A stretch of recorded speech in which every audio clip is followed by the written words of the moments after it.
Vicky, tengo demasiadas preguntas en mi cabeza y estoy así como, oh, Dios, ¿cómo vamos a lograr abarcarlas todas? Yo confío en que sí.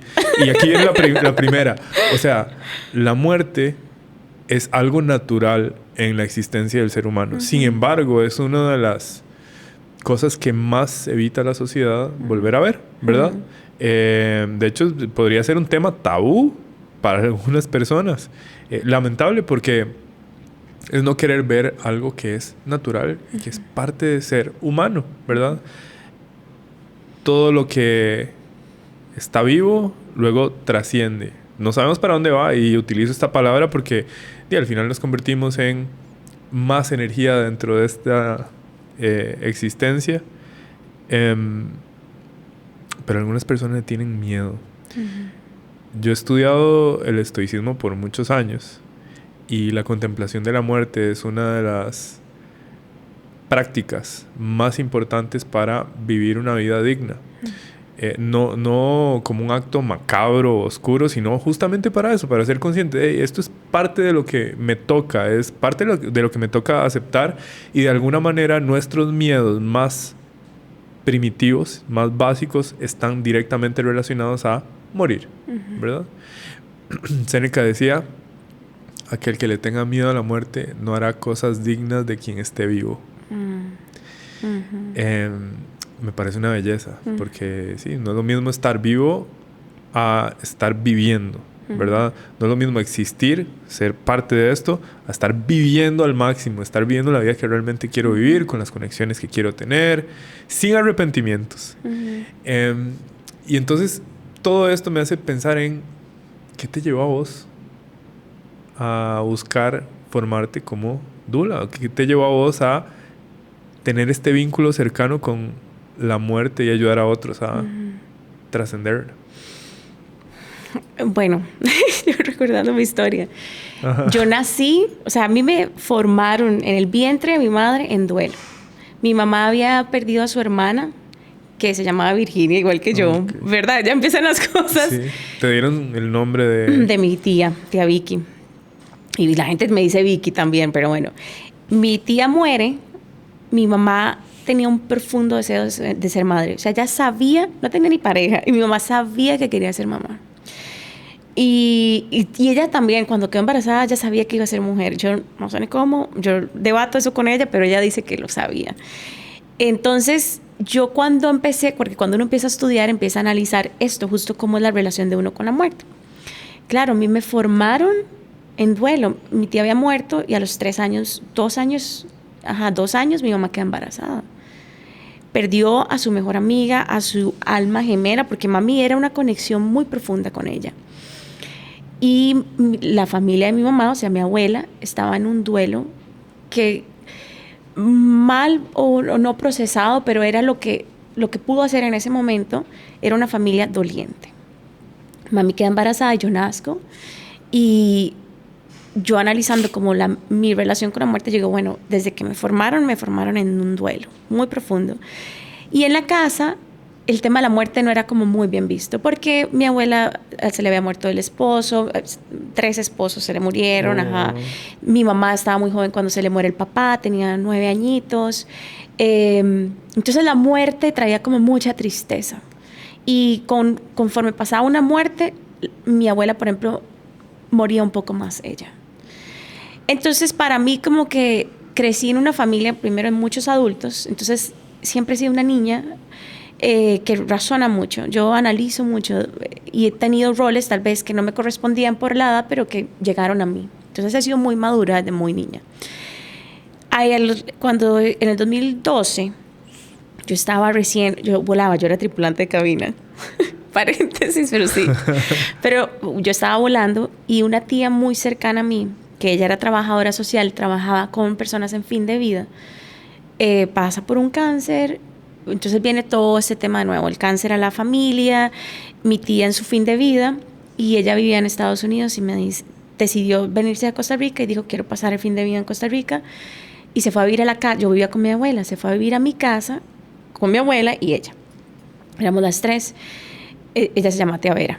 Entonces Tía Vera digo que yo volaba porque me acuerdo, yo en ese momento estar de vuelo, venía y todo, y mi tía en fin de vida, y un día se sienta conmigo y me dice, ok, Mari, yo me estoy muriendo y esto va a empezar a pasar con mi cuerpo. Yo tenía, no sé, 19 años por ahí. Estoy sacando las matemáticas re mal, pero bueno, sí, como 19. Y entonces mi tía me empieza a explicar cómo la voy a tener que bañar, cómo la voy a tener que ayudar a ir al baño. Te eligió. Me eligió. A mí y a otra tía. Mi otra tía ya había cuidado enfermos, yo no. Pero ella me fue explicando qué iba a pasar con su cuerpo. ¿Cómo recibiste vos esas instrucciones? Con total disciplina de... Yo no sé cómo yo me pongo a pensar, digo, ¿cómo hice? Porque estaba súper joven, o sea, claro, mi prioridad hubiera sido salir con mis amigos, andar, no, mi prioridad era, ok, yo tengo que trabajar, pero tengo que llegar a la casa a ayudar con el trabajo de tía, con el trabajo en comunidad, porque cuando hay un enfermo hay una comunidad alrededor. Sí. Y pasar por este tema emocional de verla morir. Un día, bueno, entonces me enseña, pero imagínate uno estar sano, es como que yo te diga en este momento, George, mira, voy a ir al baño así, me vas a tener que limpiar así, me vas a tener que bañar así. Son cosas muy difíciles para la persona que lo está diciendo y para quien está escuchando. Y varias órdenes que nos dio, me acuerdo, mi tía era muy cuidadosa con su cuerpo, vanidosa. Entonces también creo que ella quería asegurarse eso hasta el final. Un día los cuartos nuestros estaban así, puerta a puerta. Y un día, tía, como que algo le pasó y empezó a vomitar. Y entonces empezó a vomitar en el basurero. Y yo estaba, me acuerdo, sentada en mi cómoda, como maquillándome. No me acuerdo si iba a salir de vuelo o qué, pero yo no sé por qué en ese momento yo cerré la puerta para darle la intimidad a ella. Y estaba vomitando, tía, no quiero que vea que yo la estoy viendo. Me senté y dije, ¿saben toque? Está vomitando. Abro la puerta, me voy y ya la acompaño y todo. Pero son cosas que uno como humano a veces hace porque no sabe cómo proceder, ¿verdad? Claro, es un reflejo, simplemente. Es un reflejo. Entonces, bueno, con tía fue como ese primer acercamiento a la muerte. Pero eso fue en el 2012. ¿Cuánto tiempo duró tu tía en ese proceso? Mi tía duró 5 meses. O sea, ya llevaba 5 años de cáncer, pero el cáncer iba, venía... Sí. Pero ya ese último, el final, que ella dijo, ya no quiero más tratamientos, quiero calidad y no tiempo, porque fue una decisión de ella. Y duró como 5 meses. ¿Cómo viviste vos el final? Y claro, ahí viene, porque empecé a pensar las cosas distinto. Hubo como problemas de comunicación. Por ejemplo, mi tía no quería medicamento para el dolor. Era una decisión muy propia. Compartida o no, es de ella. Y entonces tuvimos problemas con los paliativos que llegaban a la casa porque mi tía ya no hablaba y nos decían, pero es que ustedes la están dejando con el dolor. Y tía había explícitamente hablado con una doctora y dijo, no quiero nada para el dolor. Y eso es muy difícil de procesar. Entonces habían como temas de comunicación, de mucho sufrimiento alrededor, de mi abuela sufriendo. Pero también yo decía, mi tía me hizo un regalo, o sea, como que enseñarme esto, no cualquier persona tiene como esta facilidad de poder mostrarlo en vida y que yo pudiera acompañarla hasta el último respiro. Entonces fue muy maravilloso y dificilísimo, porque perdí también a una maestra, ella fue una maestra en muchas cosas. Y yo estaba muy joven y yo decía, ay tía, unos añitos más, porque yo decía, estoy empezando en mi tema laboral, quiero escucharte más, ¿verdad? Pero bueno, eso pasa. Casi 11 años después, que esto fue en el 2024, fue hace 2 años, 2024, otra tía enferma de cáncer. Ella ya venía con un proceso de cáncer muy rápido. Yo estaba haciendo una transición laboral. Bueno, o sea, la tratan el cáncer, después regresa y regresa muy invasivo. Cuando tía me avisa cómo está el tema, empiezo a preguntar con mi familia, ellos viven en Parrita, y me doy cuenta que va a ser el fin de vida de mi tía. Porque ya es como cuando uno ha pasado por un proceso de enfermedad, uno sabe cómo están las cosas. Entonces yo dije, tía va a morir. Y yo estaba dejando un trabajo que era me requería a mí casi que 24/7 disponible cerca de la ciudad porque era presencial, eran temas de aviación y estaba haciendo una transición a otro, de mi último trabajo, que era con más libertad de tiempo, de horarios, porque era 100% remoto. Y tenía esa transición que eran como 15 días entre un trabajo y otro. Y yo dije, no sé qué pasó en mí. O sea, yo no sé qué fue, pero yo dije, yo quiero pasar esto distinto con mi tía. Y unos meses antes una amiga me había hablado de las dulas de fin de vida, que ella quería estudiar y todo. Y a mí me quedó como eso resonando. Y dije, voy a meterme a estudiar. Quiero acompañar a mi tía y quiero acompañarla con otras herramientas. Me metí a estudiar un intensivo como dula, que fue el primer curso que llevé. Hablé con mi familia, les dije, no importa si me voy a vivir a Parrita. Y yo vivía en San José con 3 gatos y yo, Dios mío, ¿qué me está pasando? O sea, como que eran cosas que venían que ni las pensaba. Eso es lo que hay que hacer. Mi tía era soltera, pero tenía hijos y vivía con las 2 nietas. Y me dice mi primo, esta es su casa, véngase. Yo agarré ese carro, lo llené de mis cosas, hablé con mi familia, mis papás, les dije, ustedes me pueden cuidar de la casa, los gatos, váyanse. Y me fui a vivir a Parrita. Y ya terminé el curso, ¿verdad? Me fui a Parrita y pasé el fin de vida de mi tía, pero lo pasé como sobrina y como dula. Y ahí, o sea, no hay retorno para mí después de eso, porque fue vivir un proceso de cáncer, fue vivir una enfermedad, fue vivir en la casa 24/7 con mi tía, viendo cómo su cuerpo se iba apagando, porque es lo que hace el cuerpo es muy sabio.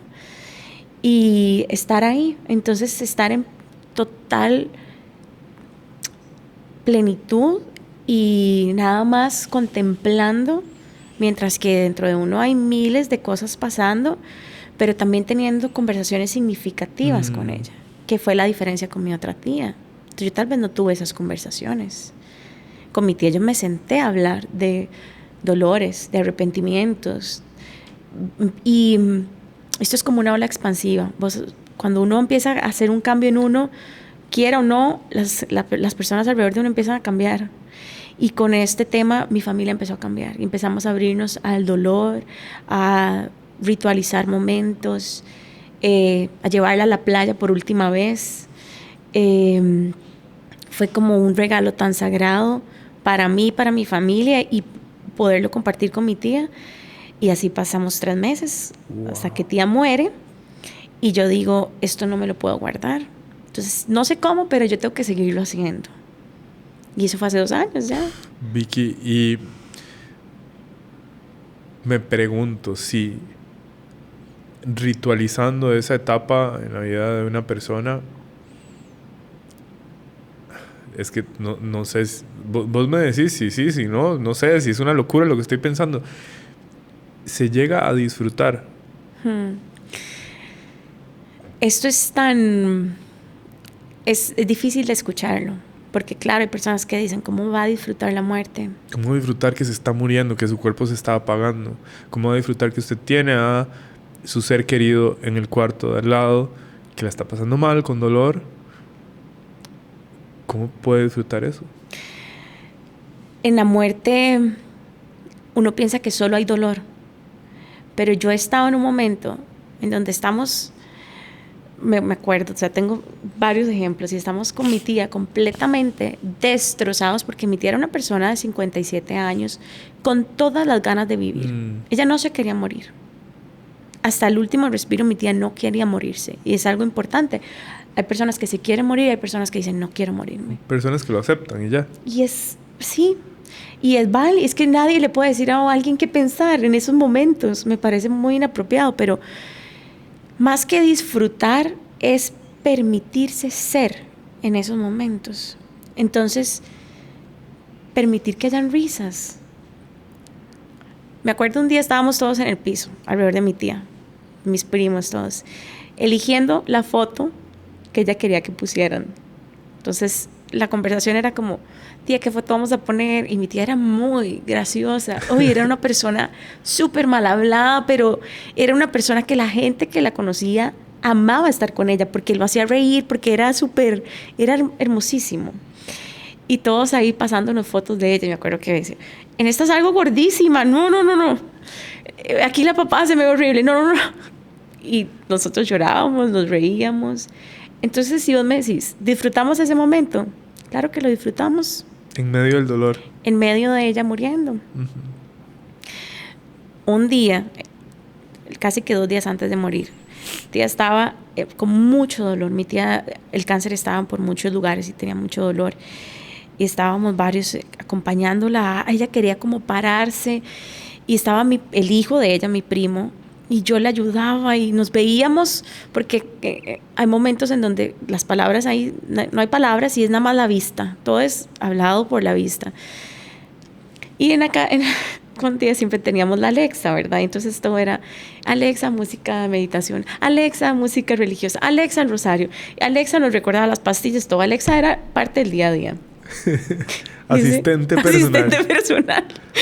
Y ese día estábamos, ay, mi tía no se calmaba, y entonces la morfina como que también las pone un poco como confundida en su mente. Y entonces claro, estábamos ahí y yo le decía, Alexa, sonidos del mar. Y yo le decía como, Alexa, sonidos del mar, me acuerdo. Y no los ponía yo, Dios mío, porque queríamos como relajarla. Ya teníamos ciertas cosas que hacíamos con ella, que es como Dula también se hace para calmarla. Claro. Y dice mi tía, Alexa, ayúdame a sobrevivir. Y yo, o sea, ¿cómo hace uno en un momento así, con tanto dolor? Yo vuelvo a ver a mi primo y nos hacemos esa cara y ya nos tuvimos que salir del cuarto a llorar como niños, abrazarnos y decir, ¿qué es esto tan difícil? Y también al mismo tiempo muertos de la risa porque ¿cómo le está pidiendo a Alexa, sí, ayúdame a sobrevivir? Yo decía, tía, wow, esto no es real. Y esas cosas pasan en un lecho de muerte, pasan en la muerte. Qué interesante. Yo el año pasado lo dediqué a estudiar el humor.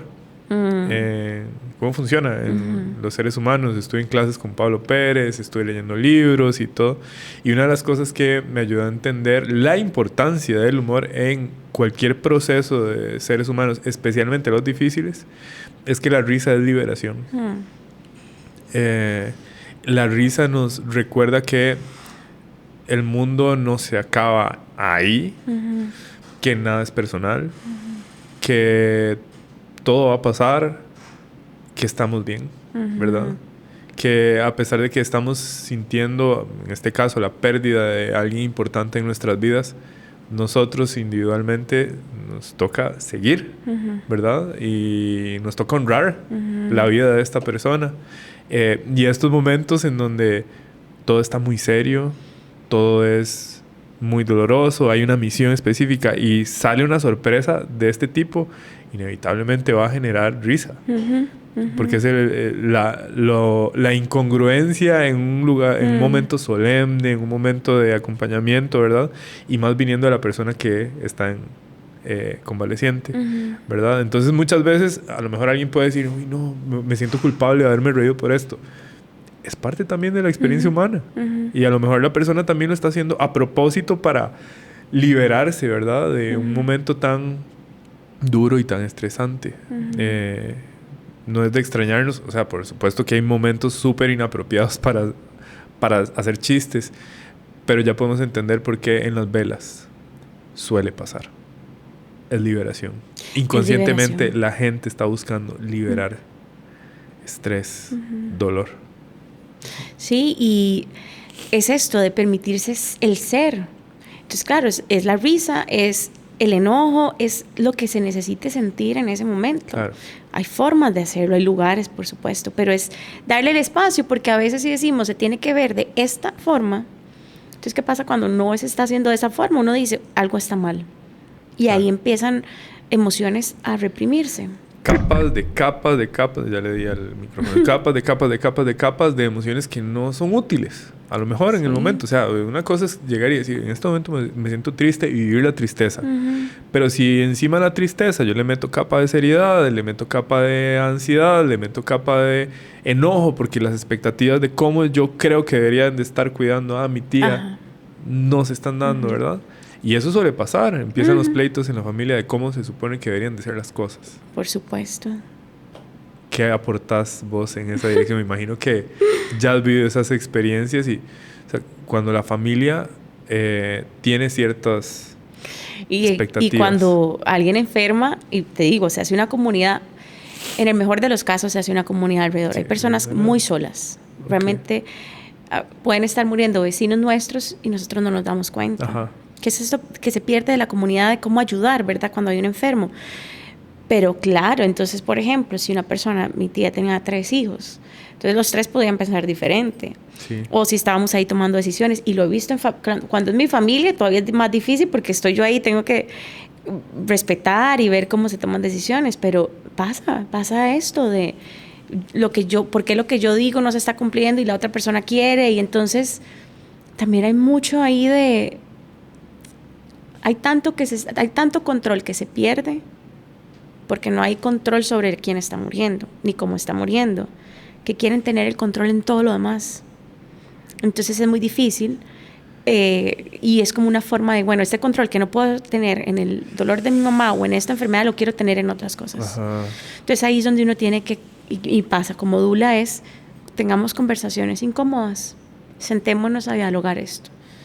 A ver, ¿qué quiere la familia? Sí, pero ¿qué quería la persona? ¿Sabemos o no sabemos? Ok, entonces aquí hay que llegar a un consenso. Eso hacen las dulas también. Y ahí está relacionado a lo que sabes hacer, gestión de crisis. Totalmente. Wow. Sí, es cierto. Uh-huh. Como que la vida te ha preparado para estos momentos. Sí, un día analizando esto como...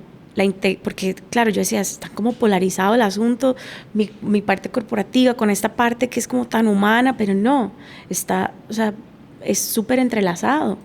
Y me pongo a ver mi vida y he tenido muchos momentos de crisis desde muy pequeña, o sea, como que he tenido momentos de mucho entendimiento y análisis que me han llevado a no temerle a la crisis. Uh-huh. Y te digo, en este momento no es como que me encuentro en mi momento de más certeza, no, para nada, pero digo que cómo voy a navegar esto. Y creo que eso me ha hecho también muy, como, sí, es como entender, hay algo que está ahí que tenemos que ver cómo lo transitamos, uh-huh. Independientemente si es en la parte laboral, si es como dula, si es que estoy perdiendo a alguien de la familia o estoy en un problema complicadísimo de trabajo. Pero creo que cada una de las vivencias que he tenido han sido parte de las herramientas que he estado construyendo. Sin duda. Este espacio es una realidad gracias a la Academia Mind Coach. Nosotros nos dedicamos a formar líderes en comunicación humana. Tenemos una misión y es cambiar por completo los paradigmas que hay en contra de las personas que se encargan de liderar a otros. Se dice que 1 de cada 3 personas que asciende a un puesto de jefatura no ha tenido una formación que le permita interactuar de la mejor manera con su equipo y crear un ambiente saludable para que todos se desarrollen y haya una comunicación efectiva. Nuestro modelo consiste en acompañar de forma personalizada a todos aquellos que quieran mejorar sus habilidades para construir acuerdos y solucionar conflictos por medio de nuestro programa estructurado que te va a permitir comprender cómo funciona la mente, cómo construimos las emociones, cómo operan los seres humanos, cómo el lenguaje impacta nuestra versión de la realidad y a partir de ahí adquirir herramientas para influenciar, para acompañar, para tomar decisiones, para dar feedback, para recibir feedback, para dar peticiones, para contar historias y muchas otras cosas más. Si vos sos una persona que quiere desarrollarse, crecer profesionalmente, con una vida balanceada, con nuestro modelo, te voy a invitar a darle clic al link abajo. Nosotros te vamos a estar esperando para acompañarte en una sesión completamente gratuita, darte los detalles y saber si calificas para ser parte de nuestra tribu de líderes en comunicación humana. Con esto que nos compartís, a mí me encantaría saber cuáles son esos arrepentimientos que no quisieras tener cuando llegue tu muerte. El otro día conversaba con alguien de los arrepentimientos y me decía que no estaba de acuerdo, que uno no puede tener arrepentimientos. Y yo le decía, es que existen. Porque él decía, pero es que uno tiene que vivir sin arrepentirse. Pero y al final llegamos como a una conclusión que es, claro, cuando una persona está en su fin de vida, hay arrepentimientos, quiera o no quiera. Y yo sé que tratamos de vivir vidas conscientes, decir, vivo para no arrepentirme, pero Jorge, uno se arrepiente. Uno se arrepiente. Y más allá de, no es que me arrepienta, por ejemplo, decir, ay, esta decisión la hubiera hecho distinta. Eso es un arrepentimiento, es decir, yo hubiera hecho esto distinto. No cambio, no lo cambio. O sea, no, si me dicen, ¿cambiaría eso? No, porque pasó y me enseñó y todo este tema detrás del aprendizaje de la vida. Pero sí pude actuar distinto. Me vas a decir que una pelea en donde uno hiere a alguien, ahí hay un arrepentimiento. Y si no lo hay, pues hay que aprender de eso. Entonces yo creo que para mí, que trato como de contemplarlo, y es que a mí me gusta vivir, o sea, vivir intensamente. Y para mí vivir intensamente es sentir las emociones. Que si estoy pasando por un periodo de tristeza, pues tengo que pasarlo. Que si tengo que estoy en un viaje y quiero ser muy feliz, como permitirme eso. Permitirme ser, como en esto de experimentar, probar, que no funciona, pues seguir con otra cosa. Entonces, eso no me gustaría arrepentirme, decir, me limité. Ajá. Por el deber ser o por el qué dirán o por vergüenza. Por vergüenza. Mira, a mí la vergüenza se me ha ido olvidando. Yo no sé.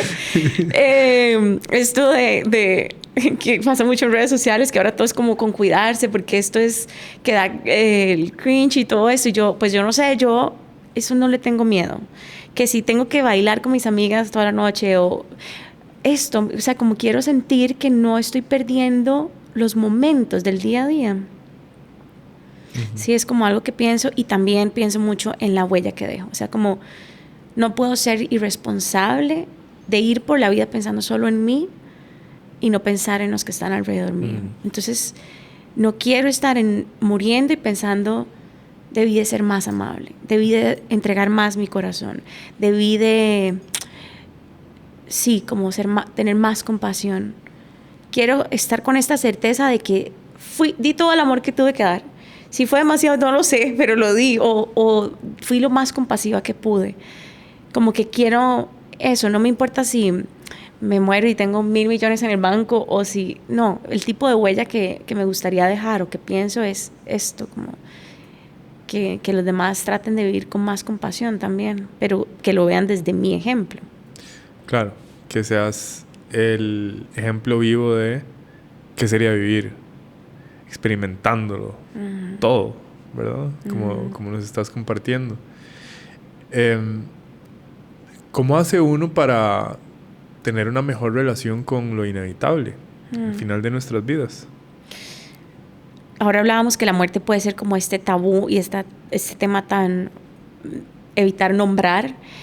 Entre más he estudiado y he trabajado yo de cerca la muerte, más ganas de vivir me dan. O sea, como que el día a día, ¿verdad? Y es parte de lo inevitable, es decir, yo no sé cuándo va a llegar, no sé la forma, ni sé de las personas que amo. Y la única certeza que tengo es este momento. O sea, esta conversación que estamos teniendo es lo único que tengo asegurado ahorita, ¿verdad? Entonces siento que cuando uno va con esta reflexión diaria, y a ver, es difícil, no te digo que todos los días uno hace esta reflexión, ojalá pudiera todas las noches uno sentarse y reflexionar sobre el día y pensar, bueno, si mañana no amanezco, ¿cómo estuvo mi vida? Ajá. Creo que eso le va quitando el peso. Y para mí algo muy importante que hace como quitarnos los miedos es tener conversaciones con las personas que amamos, tener conversaciones con personas que no conocemos de la muerte. Porque es que hablar de la muerte es hablar de la vida, no se pueden separar. Y cuando uno se da cuenta que compartimos tantos temas en común, que hay dolores que sentimos igual o parecidos, no podemos comparar el dolor tampoco, pero decimos, puta, estamos de luz. Uy, dije una mala palabra. Está bien, puedes decirlas todas. Yo me tomo penada. Ay, ves, hasta me puse nerviosa. No, pero decir, compartimos duelos. Y esto va aligerando lo inevitable. Es como, va a llegar. Cuando llegue, vamos viendo qué hacemos. Como te decía ahora, aparte de las prácticas del estoicismo, es contemplar la muerte. Memento mori. Así se llama la contemplación de la muerte. Y es justamente eso. Es el recordatorio de, esto es lo único que me queda. Ayer ya murió. ¿verdad? Más tarde no lo tengo asegurado. El momento presente es lo único que existe y es lo único que puedo atesorar y es efímero, es fugaz. Y la gente espera el futuro, espera, ay, en 3 meses tal cosa, o es que no hay certezas, ¿verdad? Entonces creo que es eso también. Total. Y el ejercicio de aceptar no solamente mi muerte, sino aceptar la muerte de todo ser vivo a mi alrededor. Seres que amo, que pueden ser desde mis abuelos hasta mis sobrinos, ¿verdad? Mis gatitos, mis perritos, mi mejor amigo, la persona que acabo de conocer. En el estoicismo se utiliza mucho esa conciencia para también atesorar la conexión, ¿verdad? Es recordar, no tengo nada asegurado, pero dentro de lo que sí está en mi control es aprovechar este momento al máximo, ¿verdad? Y de alguna manera eso nos ayuda a disminuir la posibilidad de que eso llegue a ser un arrepentimiento. De pude haber conectado más con las personas que amo, pude haber dicho más, te amo, te quiero, pude haber bailado más, pude haber emprendido lo que me había soñado, ¿verdad? Yo por estar buscando plata, me alejé de eso. O sea, cuando somos conscientes de que hay cosas más importantes en nuestra existencia, que nosotros somos un punto insignificante en la historia de la existencia de la humanidad.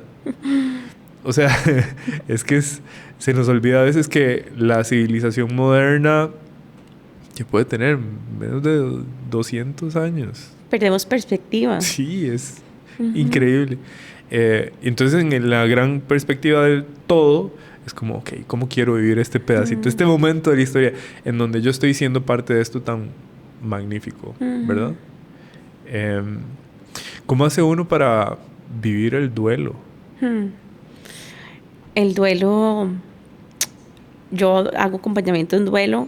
No es lo que más me gusta hacer, curiosamente, y es por lo que más me buscan. No sé. Y es que es la parte que queda. Y también, a ver, pensamos en duelo y pensamos muerte, duelo. Pero tenemos muchas muertes significativas como humanos. Todos los días están muriendo partes nuestras y naciendo otras. Y el duelo, me parece que como humanos duelamos todos los días y no nos damos cuenta. Y a veces el no darse cuenta hace que se sienta esta pesadez de algo está pasando en mí, pero no identifico. Y cuando uno le da lugar a, estoy pasando por una pérdida y esto me tiene en un dolor. Y necesito ver cómo vuelvo a mi vida, o sea, cómo sigue mi vida con este dolor tan grande que tengo. Y entonces es como volver a aprender de uno, de quién es uno después de esta pérdida, qué le gusta, cómo volver a encontrarle sentido al día a día. Y creo que esto es como demasiado importante porque si vivimos pensando en que no tenemos que sentir el dolor o el duelo, lo invisibilizamos. Entonces, lo reprimimos. Sí, claro. Y además perdemos como esta compasión de entender cuando el otro está en duelo.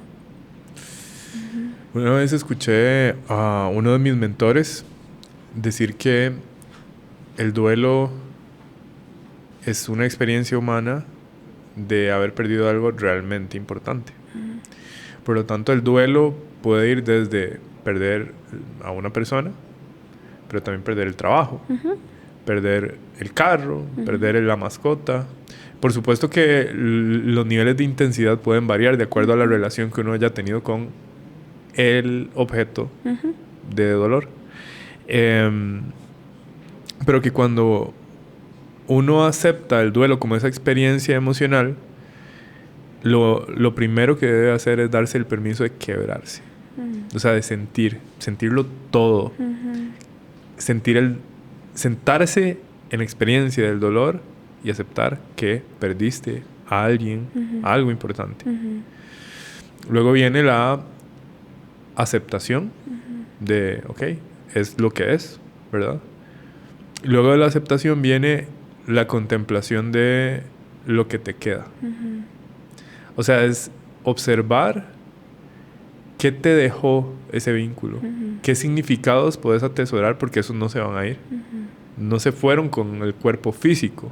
Se quedan en vos porque es lo que valorabas, es lo que aprendiste, es lo que son las memorias que te quedan, ¿verdad? Y de qué manera algunas de esas cosas que valorabas de ese vínculo, viene la cuarta etapa, pueden ser reemplazadas.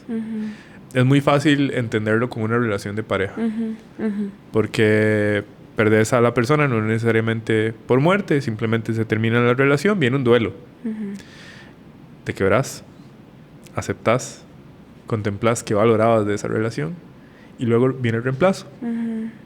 Que puede ir desde literalmente una relación de pareja o decir, mira, o sea, yo de esta persona lo que valoraba era, no sé, las tardes de café filosóficas. Eso lo puedes tener ya con un amigo, con tu abuelo, con un tío, con un profesor, no sé.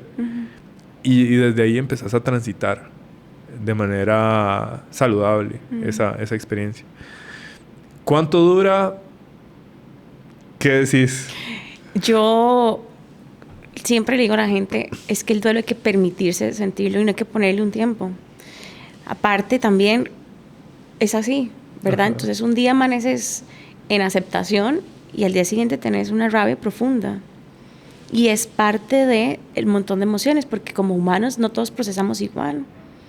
Entonces cuando vemos el duelo, que no hay un orden en específico, pero hay momentos específicos y empezamos a entender esos momentos y permitimos el espacio para esos momentos, aliviana también el proceso del duelo, porque yo he tenido familias que me dicen, es que ya ha pasado un mes y todavía me duele muchísimo y ya me están diciendo que me debería sentir mejor. Y ¿quién osa decir debería sentirse mejor? Sí. Que si solo ese corazón sabe lo que está sintiendo, sí. Pero hay gente muy inapropiada que dice ese tipo de cosas. Ya pasó. Ya pasó. Ay, ya no llore tanto. No, dele chance. Ahora, hay duelos complicados, claro. Si el duelo te está evitando llevar una vida cotidiana, volver a tu ritmo de vida, si estás entrando en una depresión, hay que poner atención y hay que buscar ayuda, ¿verdad? Eso es, para mí, y es lo que siempre discuto, más allá de los tiempos y de en qué etapa estás, es ver qué tan sano está haciendo el poder llevar la vida claro, si cotidiana. Te está sobrepasando de alguna manera. Claro, porque es diferente una persona que lleva un año y no puede salir de su cama.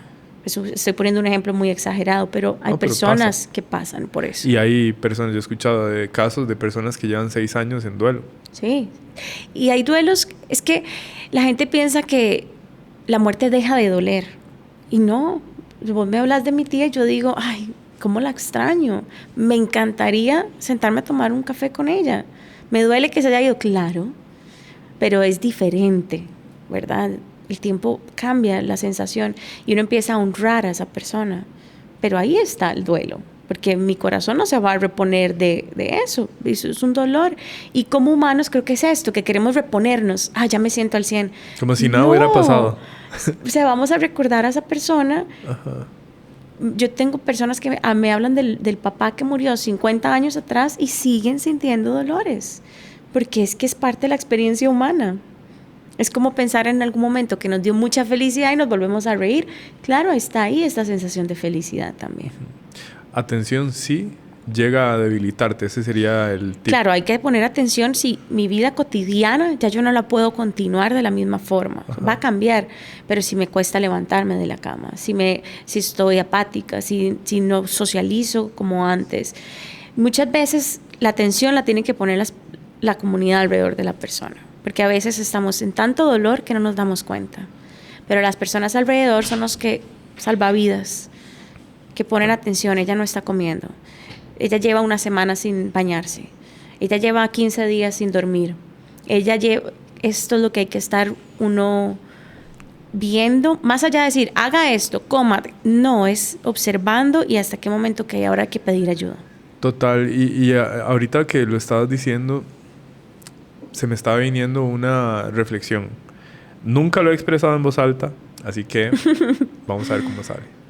Pero entendiendo cómo funcionamos los seres humanos y entendiendo que somos seres sociales y que tenemos una parte de nosotros que siente y una parte de nosotros que le da sentido a la experiencia, esos 3 elementos me hacen pensar en que todos tengamos una buena relación con la muerte, que aceptemos que duele, también nos puede permitir como comunidad acompañar a las personas en proceso de duelo a tener conversaciones.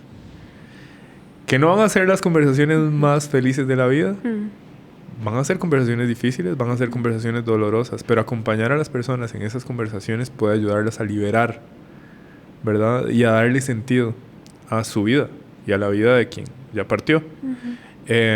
Porque sí, yo creo que el hecho de que una persona no logre transitar el duelo de una manera sana también tiene que ver con cuál es la calidad de las conexiones, ¿verdad? Porque claro, luego puede buscar ayuda. Por supuesto que ese es un camino súper valioso, ayuda profesional, pero ¿qué va a hacer un profesional? Acompañar, a que hable, a que exprese lo que siente, a que cuente historias, a que hable de lo que añora, lo que desearía, los arrepentimientos, los miedos, en fin, explorar su mundo interno, lo que queda después de la pérdida, ¿verdad? Entonces yo creo que en la medida en que nosotros aprendamos a estar bien con este proceso y a estar bien con acompañar a otros en situaciones difíciles, no necesariamente para dar soluciones o decirle cómo tiene que actuar o cómo se tiene que sentir, sino simplemente estar, también podemos ayudar a quienes están a nuestro alrededor a vivir la experiencia de una manera más llevadera, sana, enriquecedora, ¿verdad? Y es que todos aprendemos de eso, porque es que eso es el ideal. El ideal es que recordemos como comunidad cómo acompañar. Es que se nos ha olvidado, Jorge, de verdad que acompañar se nos ha olvidado y es algo tan básico y a veces pensamos que se necesita, para una conversación profunda se necesita hacer el espacio y sacar un podcast, no sé, o sea, la gente piensa que yo he tenido conversaciones tan profundas en 10 minutos de un taxi. Yo no sé por qué la gente me las cuenta.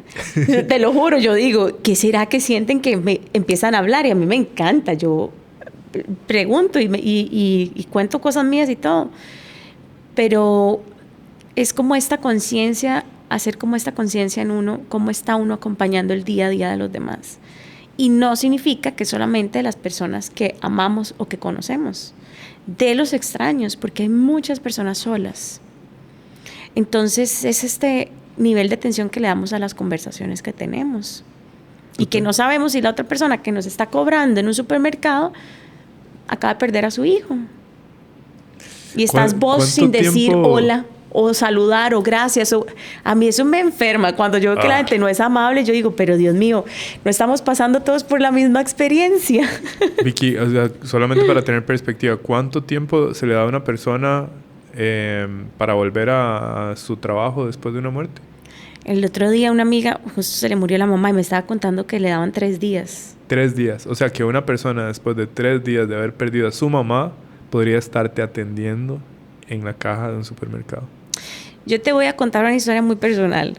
A mí se me murió mi mejor amiga cuando tenía 20 años. Mi hermana, o sea, era mi mejor amiga. Yo volaba. Yo estaba en Chile, mi amiga se muere, me avisan en la madrugada, yo tenía que regresar en el avión. Yo no quería incomodar con mi dolor a la tripulación. Era una chiquilla en ese momento, yo no quería decir, no puedo funcionar. Yo no sé ni cómo me vestí, no sé cómo hice nada. Y no me tocó, yo elegí porque yo les dije, no, yo estoy bien, yo puedo atender. Era como que yo no quería incomodar con ese dolor. Y me acuerdo, me tocaba acomodar el bar, entonces ya nos fuimos, nos acomodamos. Yo no sé cómo, iba en inercia y me puse a dar el servicio de bar, me acuerdo. Y esos vuelos eran muy complicados, muy largos y tediosos. Llego al final, al Gali, me metí al baño y yo no paré de llorar. Pero entonces yo, después de tantos años, analizo y digo, yo estaba completamente deshecha. Yo no me sabía ni mi nombre. En ese momento yo no sé cómo caminaba, cómo daba un paso. Yo solo quería llegar a enterrar a mi amiga. Quería entender qué era lo que había pasado con mi mejor amiga. y estaba ofreciendo, ¿qué desea tomar? ¿Café? ¿Té? ¿Coca? Sonriendo.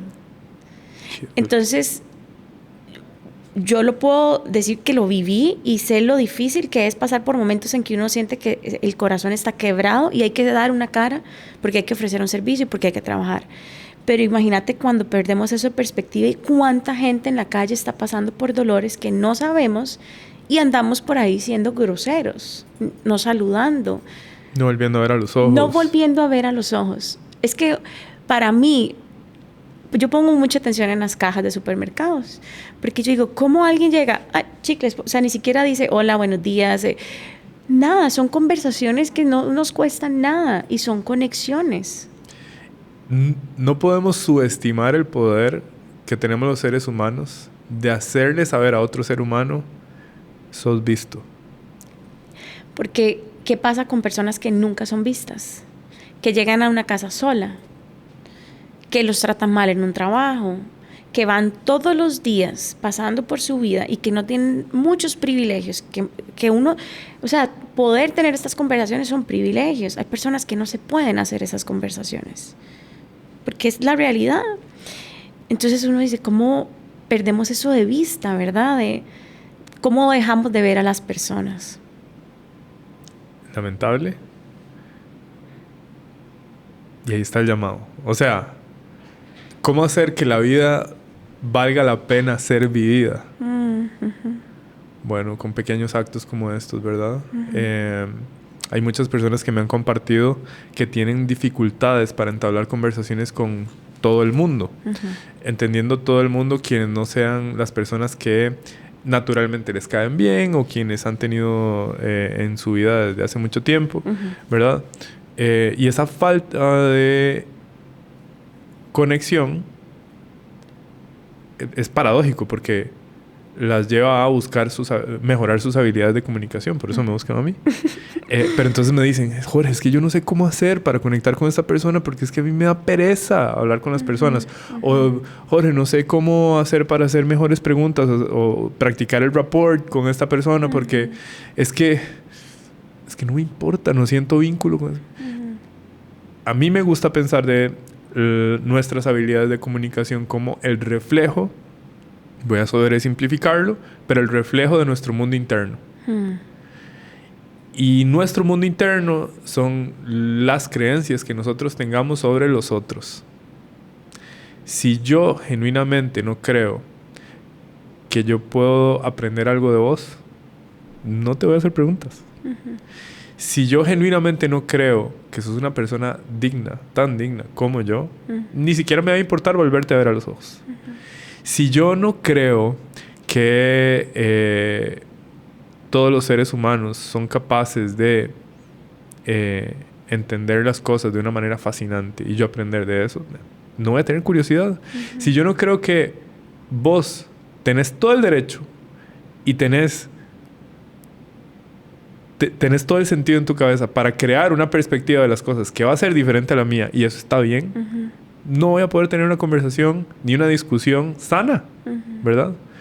Cuando creemos que todo es de acuerdo a mi mundo interno, tiene que ser de acuerdo a mis expectativas, todo tiene que ser de cierta manera y luego lo imponemos en los demás, nos separamos, ¿verdad? Entonces todo empieza por limpiar nuestra mente de todo aquello que impida que podamos compartir con otra persona y que sea increíble. No importa si estamos en Uber, si estamos en una junta directiva, si estamos con nuestra pareja en el mejor momento o en el peor momento. No importa si es acompañar a una persona que le está pasando mal. Si tenemos significados sanos que habiliten esa interacción, sí, las cosas van a ser diferentes. Y creo que nos empezamos a llevar sorpresas. O sea, cuando uno se da la oportunidad de empezar con estas interacciones sutiles, la vida nos empieza a sorprender. O sea, de verdad uno empieza a aprender de las personas en interacciones cortas. Total. Vicky, en medio de cómo estamos viviendo la vida, y digo, estamos los 8 billones de habitantes del planeta Tierra, ¿qué son esas cosas que podemos hacer o practicar para aprovechar al máximo cada instante que tenemos. Yo no sé, yo lo estoy poniendo en práctica todos los días, o sea, trato de pensarlo para mí y pues no sé si para los demás será lo mismo, que también, ¿verdad? Esto es desde mi perspectiva. Está cool. ¿Qué haces vos para aprovechar al máximo pero esta vida para mí es este pensamiento ahora que para estar aprovechando la vida hay que estar haciendo algo siempre. Y además no es algo chivísima. O sea, estar si no es instagrameable. Exacto. Si no puedes hacer un reel de eso, no vale la pena. Y yo creo que ahí es donde cada vez nos sentimos como más vacíos. Porque la vida no nos da eso todas las semanas. O sea, hay momentos que uno dice, wow, eso está increíble lo que estoy haciendo. No sé, ir a un concierto increíble que uno siempre ha soñado. Momentos como hitos en la vida. Pero para mí hay que ponerle más atención al día a día y a lo común. A lo pequeño. Y aprender a disfrutar de lo pequeño. Porque entonces cuando va a llegar ese momento de asombro absoluto, estamos tan en el asombro diario que eso es como aprender a llevar la vida común. Y eso es lo que yo estoy tratando de conectar cada vez más. No te digo, te digo, es dificilísimo. ¿Cómo lo haces? Mira, lo primero que empecé a hacer hace unos días, hace como unos meses lo vengo trabajando, pero realmente me puse estricta hace 15 días, es el uso de redes sociales. O sea, de verdad estoy limitando mi uso porque me estaba haciendo mucho daño. Yo dije, no, necesito parar. Y ¿qué notaste? De que empezaba a scrollear y yo decía, ¿qué es esto? O sea, o comparándome, o me empezó a bajar la seguridad en mí misma. Yo dije, no, esto no me gusta. O cosas, por ejemplo, decir, ay, quiero subir esta foto, ay, no sé por qué salgo así. Y yo, no, esto a mí no me gusta. O sea, no me siento bien. Entonces empecé a bajar el uso de redes sociales. ¿Has leído el libro que se llama, creo que es Dopamine Nation? No, pero lo he escuchado porque es todo este tema de la dopamina que nos tiene, o sea... Y está directamente vinculado a mucho del uso de redes sociales, ¿verdad? Así, rápidamente, lo que dice es que nosotros tenemos un químico llamado dopamina que nos impulsa a perseguir, nos motiva a perseguir, nos energiza en dirección a perseguir algo y es funcional si entendemos que nuestros antepasados necesitaban perseguir comida. Ajá. Entonces, cuando estaban buscando qué cazar o qué alimento traer a la aldea, estaban cargados de dopamina que de manera prácticamente armoniosa encendía adrenalina y otros químicos para poder enfocarte y perseguir aquello que luego te va a hacer bien, ¿verdad? La dopamina no surgía a partir de simplemente la novedad, ¿verdad? Es un químico que te ayudaba a perseguir. Que entendiendo eso, resulta que hoy en día estamos en la época más cómoda de la historia de la humanidad. Tenemos lo que queramos, cuando queramos, en el momento que queramos, en la dosis que queramos, en la frecuencia que queramos. A un clic, ¿verdad? Sí. Desde literalmente comida que llega en cuestión de minutos con sabores intensos, ¿verdad? Sin haber tenido que cocinar nada, hasta fotos de seres humanos bellísimos, ¿verdad? Que alimentan tu sentido de la vista y, bueno, los circuitos asociados a la reproducción también se encienden, etc. Y todo eso genera dopamina, pero sin haberte esforzado. Eso genera un desbalance hormonal. Nosotros tenemos un proceso, se llama el proceso opuesto, que es a dosis de placer, luego viene un bajón y no es equivalente, es exponencialmente diferente para buscar el equilibrio. Y lo mismo pasa cuando nos exponemos a algo doloroso. Puede ser, por ejemplo, hacer ejercicios. Es doloroso, pero luego viene la recompensa, ¿verdad? Y se siente uno muy bien, ¿verdad? Pero lo que sucede cuando estamos expuestos, por ejemplo, a redes sociales es que empiezan los picos de dopamina. Dopamina. Barata. No hay que esforzarse. Pero está ahí constantemente. Scrolleas si hay algo nuevo. Te esforzas por encontrar algo que te entretenga y luego de repente aparece en cuestión de segundos una muchacha en bikini o un maya en cuadritos o un video de un gato haciendo yoga o, ¿verdad? Cosas que empiezan a generarte ese químico, Pero luego viene la realidad y es que nadie, después de 20 minutos de scrollear, se ha sentido mejor. Es el proceso opuesto. Lo que sucede en el largo plazo es que, uno, vas a sentir cada vez menos capacidad de sentir gozo en la vida. Dos, vas a tener cada vez menos disposición para hacerle frente a los problemas de la vida. Y entonces podemos entender por qué muchísimas personas dicen, qué raro, lo tengo todo, pero no me es suficiente. Tengo el trabajo de mis sueños por el que he trabajado y no sé, no me llena. Tengo a mi mascota y tengo a la pareja que, o sea, yo daría mi vida por ella, pero no estoy disfrutando tanto. Claro, o sea, no hay manera. Químicamente te has desbalanceado. Total. A partir de algo tan inofensivo como tener un dispositivo en la bolsa de tu pantalón que te acompaña en los momentos más aburridos de tu vida. Pero entonces eso que vos decís de llegar y tener la disciplina de, ok, soy consciente con mi cuerpo, soy consciente con mi mente, esto no me está haciendo bien. Lo que sigue es aprender a llenar los momentos en donde estás aburrido o aburrida con nada o con aprender a disfrutar el cielo, tu mascota, estar en compañía de vos misma y tus pensamientos, ¿verdad? O muchas otras cosas más, en fin, alejarte de eso que está generando desequilibrio y también acostumbrarte a hacer cosas difíciles, porque las cosas difíciles, por el proceso opuesto, van a generar placer. Sí. Y creo que esto de lo difícil es algo en lo que me he estado concentrando. Y a mí me gustan los retos, me encantan. Entonces yo digo, suave un toque. Ya ese teléfono lo voy a dejar porque también estoy cayendo en cuenta. Ahorita vuelvo al trabajo a tiempo completo. Probablemente voy a tener que estar más pendiente del teléfono. Pero entonces necesito estar con esta disciplina interna, que es parte de esto que nos han vendido de tanta facilidad. No, las cosas cuestan. O sea, hay que ser disciplinado, hay que tener coherencia en lo que se habla y lo que se hace y ser consistente con el tiempo. Y eso es lo que he estado tratando de hacer, o sea, incomodarme leyendo. A veces me pongo a leer cosas difíciles para mí o decir, ay, ya quiero soltar este libro, no, lo voy a terminar. Bien. Cosas que sé que para mí son, me llevan dificultad, las hago como que me reto a hacerlas. Y claro, al final me siento contenta porque digo, estoy logrando cosas para mí, por mí y estoy aprendiendo en el espacio. Total. Una pregunta que me surge porque, bueno, tu trabajo como doula implica que sos emprendedora.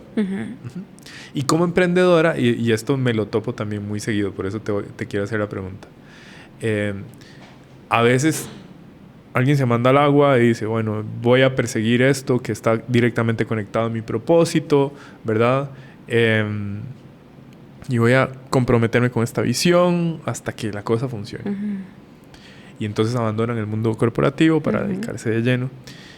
Y llega el momento en donde, no sé, por X o Y razón, hay múltiples escenarios, pero por X o Y razón se ciñen con ese camino y no están dispuestos a, por un tiempo, volver al mundo corporativo porque quizás es lo que necesita el emprendimiento para seguir adelante o no.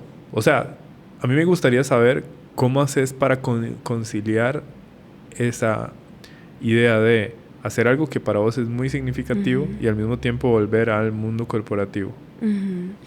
Eso fue parte de lo que me cuestioné muchísimo el año pasado, porque yo tengo mucha interacción con Latinoamérica, porque hay una red latinoamericana de acompañamiento de fin de vida. Entonces, hay un programa muy lindo que trabajamos y soy miembro. Entonces, yo veo lo que hacen en otros países. Y en Costa Rica, o sea, yo no conozco muchas doulas, conozco 2. Entonces yo traté de crear mi empresa, Camino Sereno, emprender, todo esto, pero es un tema tabú. Entonces hay que ser realista. En la vida emprender no es tan fácil como la gente piensa y a veces uno entra con muchas ilusiones que entonces era esto, bueno, primero es algo súper nuevo. Segundo, tengo que aprender cómo ser emprendedora, cómo hacer un modelo de negocio en algo que además es toca las emociones humanas en un contexto de dolor, entonces hay que ser muy sensible con el tema y todo esto.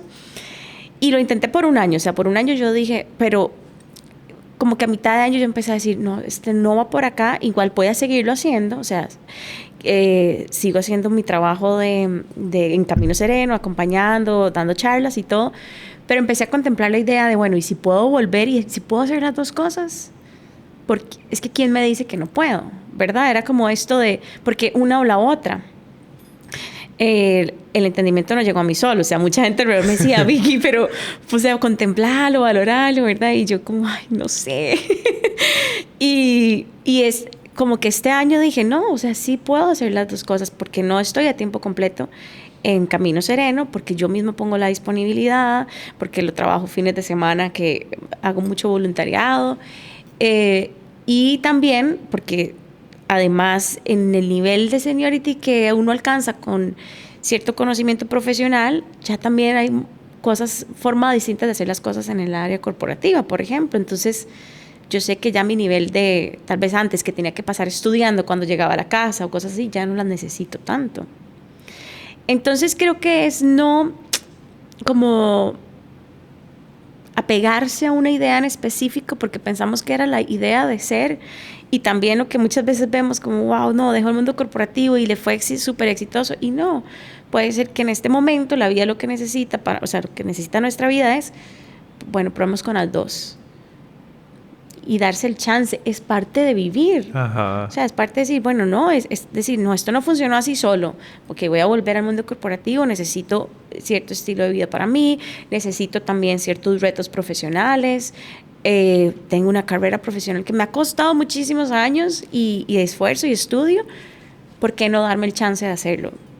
Entonces es como, la vida, a veces siento que la gente piensa que es de una sola forma, y que uno es una sola persona por toda su vida, ¿verdad? O hace una sola cosa por toda su vida. Y creo que parte de vivir es darse el chance de hacer este tipo de cosas. Es decir, imagínate, salí a buscar trabajo, me dieron un trabajo súper fantástico, por cómo no lo voy a aprovechar y voy a tratar de dar lo mejor de mí. Y bueno, si Camino Sereno siga creciendo, pues también puede ser sostenible solo, con ayuda de otras personas. También puede ser una oportunidad para que crezca, ¿verdad? Entonces creo que es como esto lo que es en este momento he pensado. Si hablamos en 15 días, no sé si sigue sí, igual. Sí. De aquí a un año ahí de haremos aquí a un año check-in. vamos a ver, pero eso es lo que he sentido. Me encanta, me encanta. Aprovechando tu expertise, ¿qué tips nos podrías dar para tener conversaciones difíciles? Primero, lo que yo trato de hacer es pensar que lo que yo voy a preguntar o lo que voy a abrir espacio, yo estoy dispuesta también a abrirlo en mí. Entonces, por ejemplo, si yo te voy a preguntar a vos de la muerte y quiero saber cosas tuyas personales, yo estoy dispuesta a contar las mías. Okay. ¿Verdad? Porque a veces eso hace que estoy en un espacio seguro y que yo también puedo ser vulnerable. Okay. Entonces, eso es primero, como saber que yo también estoy en esa vulnerabilidad, que sea un espacio seguro, que no libre de juicios. Lo que hablábamos, mi perspectiva es una y la de la otra persona es otra, y simplemente podemos escucharnos. Y también pienso que las conversaciones difíciles a veces es ver a la persona, o sea, escuchar lo que nos está diciendo, poner el tema, pero también entender toda la historia detrás. Entonces ahí entra la curiosidad, porque yo no sé cómo hace la gente para no ser curiosa, pero claro, uno dice, ay, y empieza a profundizar o pedirle información de cuando eran niños o cosas así. Y ahí hay conversaciones difíciles, ¿verdad?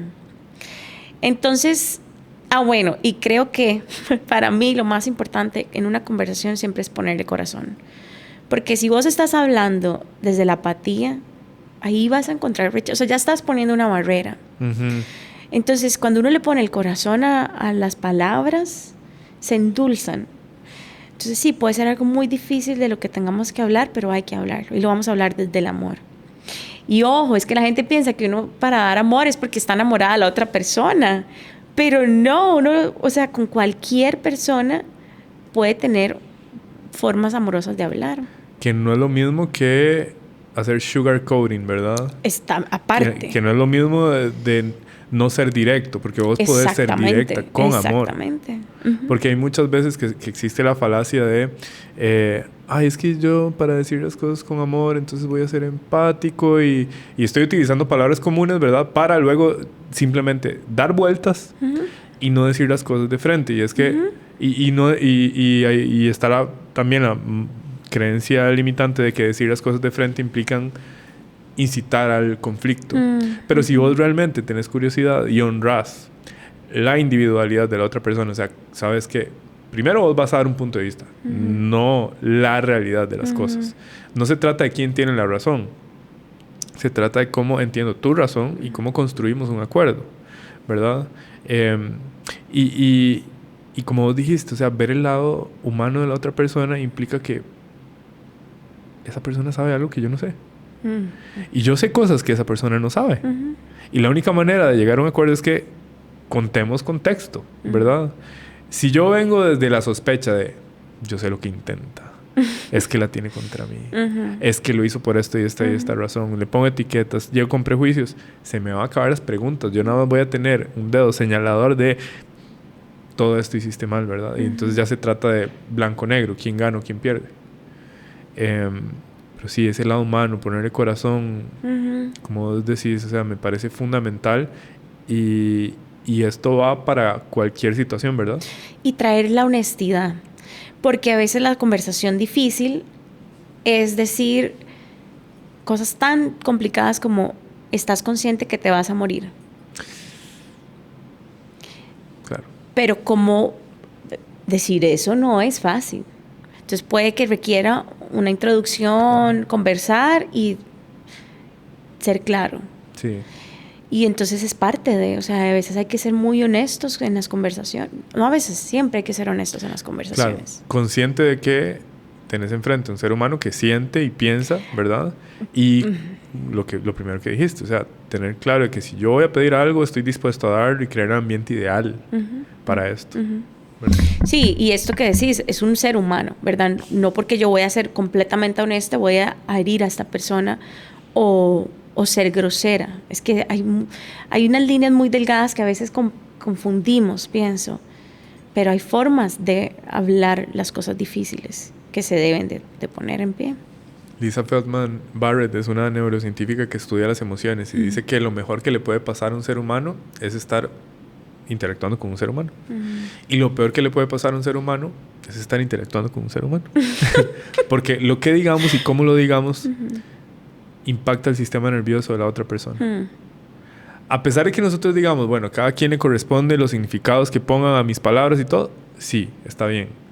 Pero tu intención, tu tono, las palabras que elijas, cómo lo digas, va a impactar el sistema nervioso de la otra persona. Entonces, ¿qué nos queda? ¿Qué está en nuestro control? Tener la mejor intención, una intención clara y hacernos cargo de qué palabras voy a usar. Voy a hablar desde la apatía, voy a hablar desde la sospecha, voy a hablar desde el enojo, voy a hablar desde, no sé, desde la soberbia, o voy a hablar desde el amor, voy a hablar desde la empatía, voy a hablar desde la curiosidad, voy a hablar desde la humildad. El juego cambia por completo. Totalmente. Y es que es el poder de las palabras y son cosas que la gente guarda por años.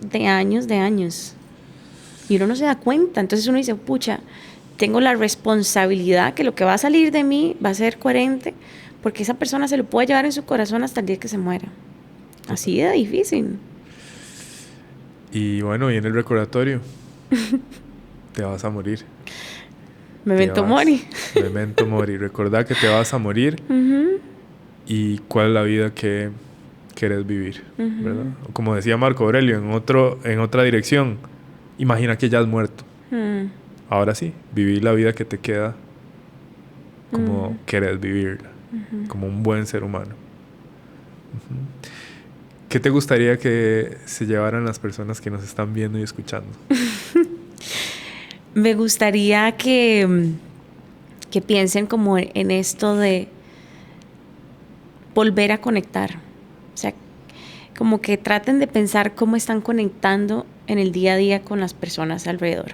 Las personas que aman, las personas que conviven y tratar de mejorar esas conexiones, ¿verdad? Como volver a ver a los ojos y volver a tener conversaciones difíciles y hacer estas interacciones humanas necesarias. Sí. Y a cuestionarse la muerte también. Todos los días. Todos los días. Cada instante. Ajá. Me encanta, sí. Yo tengo tatuadas varias calaveras y siempre que saco camisetas, bueno, be present es mi mantra y siempre le pongo una calavera. Entonces la gente me pregunta, ¿por qué hace eso? Y yo, es un recordatorio para vivir este preciso momento. Te vas a morir. Sí. Este es el momento que te queda. Este momento presente. No otro, este. Y ya pasó. Es este instante. Y ya pasó. Y ya pasó. Sí. Vicky, ¿en dónde te pueden encontrar? Bueno, aparezco en Instagram, Virginia Valverde, tengo perfil abierto y mi empresa es Camino Sereno. Entonces están las dos redes. En TikTok también, ahora hago videos. Oh, wow, en TikTok, muy bien. Ay, o sea, siento que es una oportunidad para hablar y compartir. Total. Es difícil, pero me he abierto a compartir y sí, ahí me pueden, y ahí están los números de Camino Sereno también y correos y la página web. Entonces sí, Virginia Valverde y Camino Sereno. Que quede claro que puedes acompañar a una persona en una etapa terminal, puedes acompañar en temas logísticos, pero también en conversaciones importantes, ¿verdad? Y no solamente una persona que está ahí, sino también una persona que está viviendo en duelo, pero también una persona que quiere tener el ejercicio de Memento Mori. Sí. Y a la familia brutal, también. Y a la familia. Sí. Es increíble. Ya me llevo algunas ideas en mi cabeza que... Me encanta. Y esa es otra también. Las ideas que tengan las recibo porque realmente parte del trabajo difícil que he estado asumiendo es hacer comunidad en esto en Costa Rica y ampliar esto en Costa Rica. Es muy importante. Entonces necesito muchas ideas y gente que colabore con esto. Me encanta. A llegar a cada vez más personas. Así es. Chicos y chicas, espero que lo hayan disfrutado tanto como nosotros. Chao.